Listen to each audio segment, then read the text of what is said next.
As long as I stand, Babylon lives. All flames die. Ira, even yours. Why fight? The dark always wins. You are nothing. I am fire incarnate. I built worlds. Now I crush them. Run or rot. Makes no difference. The storm was never gone, only waiting. I am the end. You cannot stop me. The Persian armies sprawled across the plain, tents aligned in precise rows. Armor gleamed under the cold moonlight. A low murmur filled the air, tension thick among the soldiers. This was the 5th time they prepared to march on Babylon. This time, Cyrus the Great promised victory.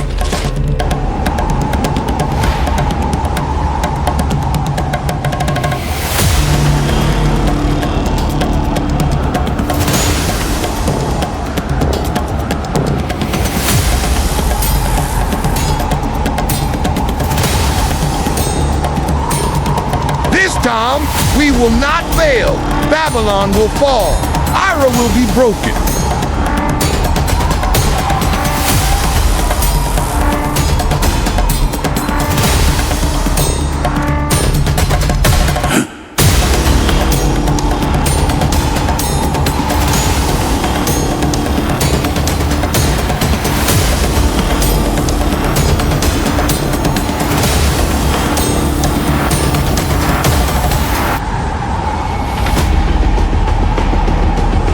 No, not now!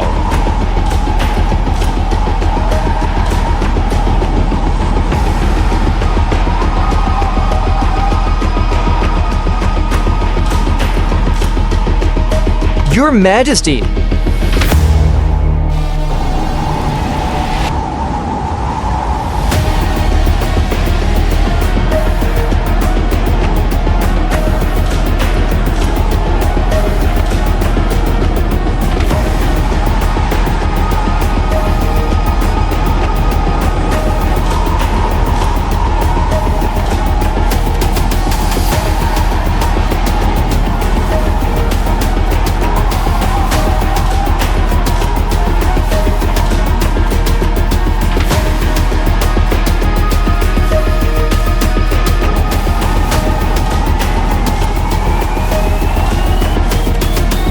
Cyrus awoke to cold water splashing on his face.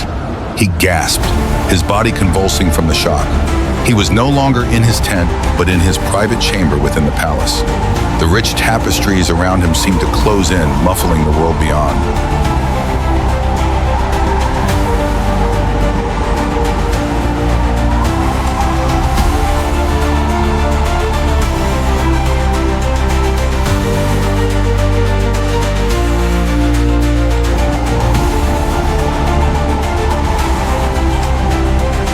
Father,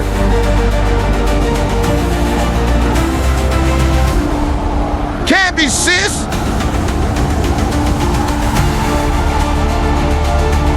you collapsed. The generals brought you here. They're waiting, but you.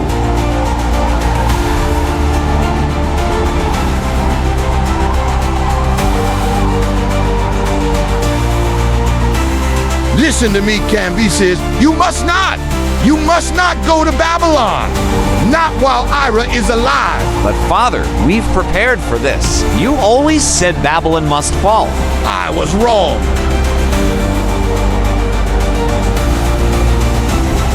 Ira is not like us. He is not mortal. He is divine. But how? I sought to defeat him with darkness, with powers no man should wield, but it was not enough. The darkness, it cannot touch him. It cannot defeat him. Then what are we to do?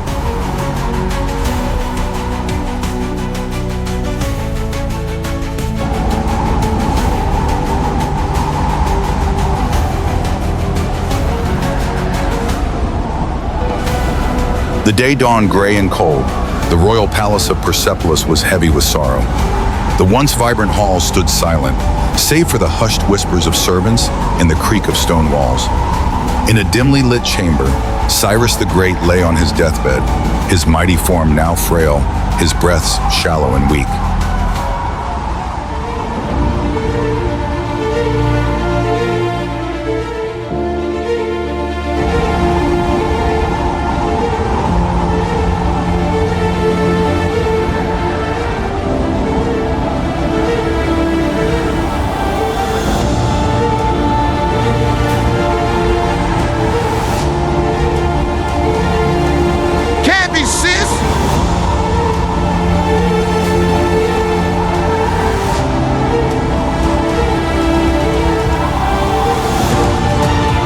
I am here. You must be strong. The empire, it is yours now. Protect it, guide it, as I have done.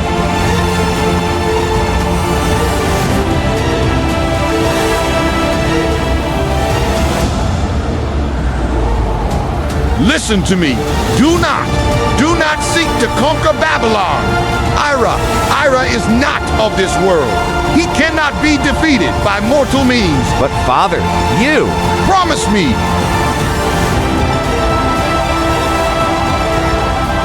I promise, Father, I will not seek to conquer Babylon. Good. My son, lead with wisdom, with strength.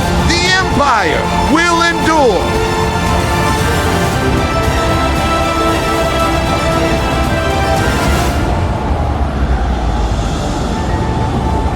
Cyrus the Great, the builder of an empire, the conqueror of nations, was gone. The news of Cyrus's death spread swiftly through the palace. Soon all of Persepolis was cloaked in mourning. The streets echoed with sorrow, the people lamenting the loss of the king who had led them to greatness. For decades, Cyrus had been more than a ruler. He had been the embodiment of Persian strength and unity. Now he was gone, leaving behind an empire and a legacy that would endure beyond his mortal life.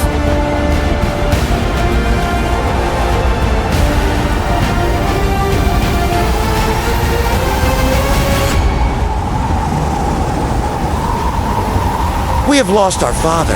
How can Persia stand without him? He united us. He brought peace. Who will lead us now? My father built an empire with wisdom and strength. I vow to honor his legacy. The army stands with you, my king. Persia stands with you. Cyrus's funeral was a grand affair, befitting the ruler he had been. The empire gathered to bid farewell, to honor the man who had shaped their world. Cambyses walked behind the bier, his expression unreadable, his heart heavy with the burden of kingship.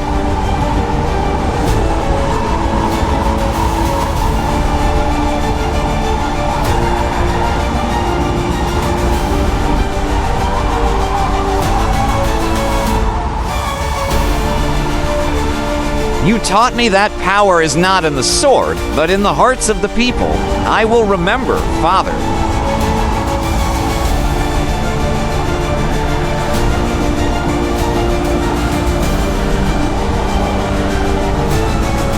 The era of Cyrus the Great had ended, but his legacy lived on. In the empire he built, in the people he led, and in the son who now bore the crown.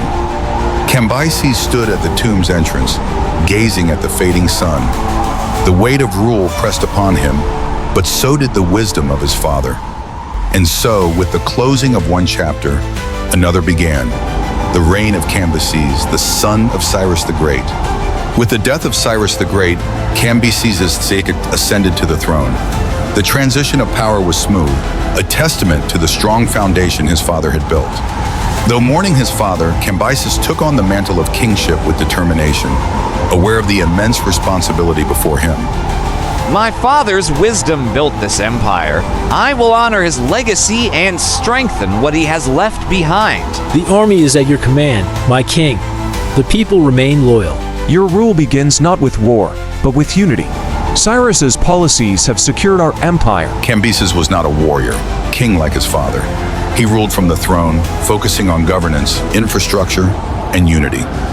He honored his father's policy of tolerance, ensuring that all cultures within the empire coexisted peacefully. Egypt holds great wealth and influence. We will bring it under Persian rule. The army is prepared, my king. The conquest will be swift.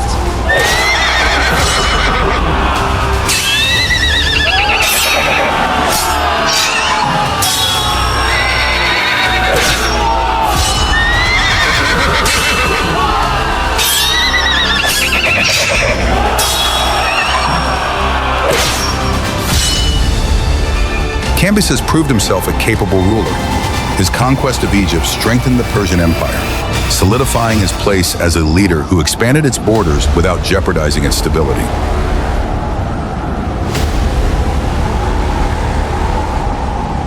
I have honored your teachings. Father, I have expanded our empire, but never sought war without cause. Cambyses ruled with wisdom, never forgetting the lessons his father had taught him. He understood that true power lay not in conquest alone, but in leadership, unity, and the careful balance of governance. The legacy of Cyrus endured, not just in the empire he built, but in the wisdom he had passed to his son. And so the Persian Empire thrived, standing as a beacon of civilization in a world of turmoil.